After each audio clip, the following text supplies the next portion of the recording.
what's a situation where you might get a phone call from Steve Cohen? He needs to talk to you. Something's come up where he needs to talk to you, advice or however that conversation goes. What is that? What is an example of that?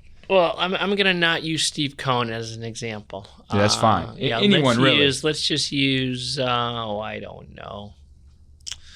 I'll use Philip Sovin. Philip Sovin is the world's most decorated wakeboarder in the history of wakeboarding, right? Okay. He invented most of the tricks that you see wakeboarders do right now. Phil invented them. Like, he was so good, he mastered all the current tricks and then just invented a few more because, that's what great people do. It's simple. It's a conversation, as you might imagine. Hey, what's going on? And they describe what they're experiencing and how they're experiencing it. And you go through your checklist, have you tried this and this and this? And if they say yes, then it's like, hey, man, let me get on a plane. I'm flying in, right? And so sometimes I got to fly in. I'll give a quick example. There's a young man, not that young anymore, a kid named Camilo Villegas. Camilo Villegas is one of the world's foremost living athletes. He not only has won on the PGA Tour, he's also won professional cycling races. So this guy is such a pure thoroughbred. He lives in Jupiter, Florida. He'll wake up at 5 a.m. Jupiter, take his bike, ride it down to Miami and back, call it 120 miles round trip. Then, he starts his day. Then he works out twice. Then he practices golf. And then, he's just, 3% body fat. So he's a thoroughbred of an athlete on a bicycle, and he's won on the PGA Tour. So he's mastered two sports at the highest level.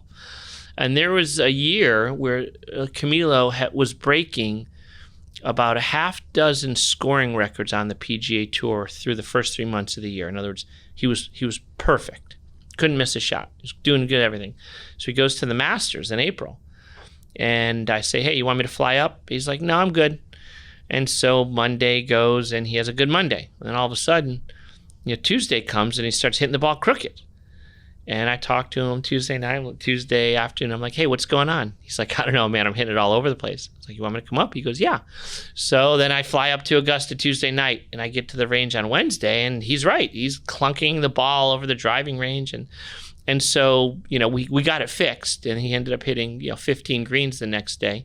But what happened was, for what it's worth, the psychology of it, he was just intimidated by playing in the Masters. Like, Augusta National is every golfer's dream. So when you finally get there, and the reality that you're about to peg it, and you see on the tee, there's Jack Nicklaus, there's Gary Player, there's Tiger Woods and Freddie Couples, and all the legends of the game are in the same team. These guys, the young guys, get intimidated.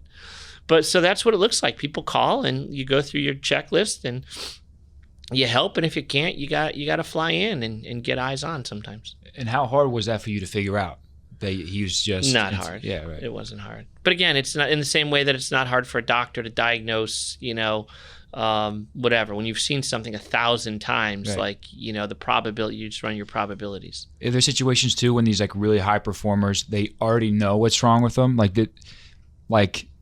For example, you might a Tiger Woods, if he has something wrong with his swing, he has such good body awareness, he might even know what the problem is, but just might need other eyes on it to help fix it. Is that something that happens with you?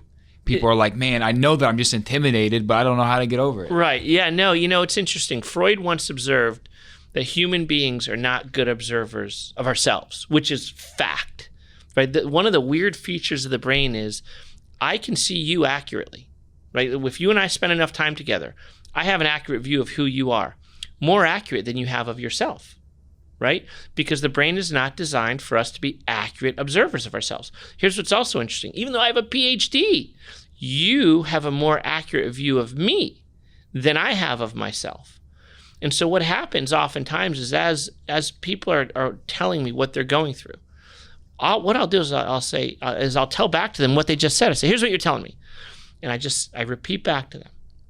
I say, if you were to hear this out of anybody else, what would be your diagnosis? And people start laughing because it's so obvious right.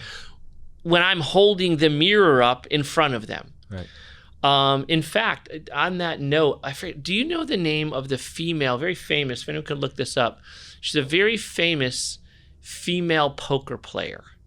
Molly? Molly's game?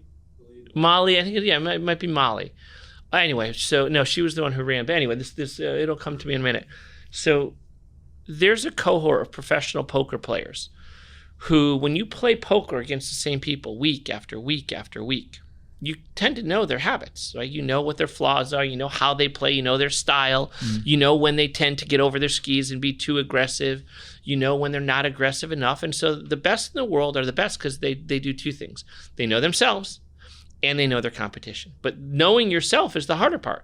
So a group of these professional poker players all got together, and what they did is this. They said, listen, they said, you know my flaws and I know your flaws. But I don't know my flaws and you don't know your flaws. Let's team up. So what we're going to do is we're all going to sit together, and we're not going to get insulted when people are criticizing. We all are going to criticize each other. But rather than get defensive, trust that we're all in it to help each other. And all of a sudden, the entire group of poker players started elevating the ranks because they dropped their egos, dropped their defenses, and let their friends critique them. Because under that is the assumption that I don't see myself accurately, but you do. So let's help each other.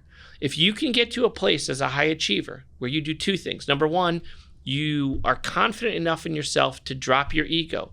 And number two, surround yourself with people who you trust, who are going to give you candid feedback.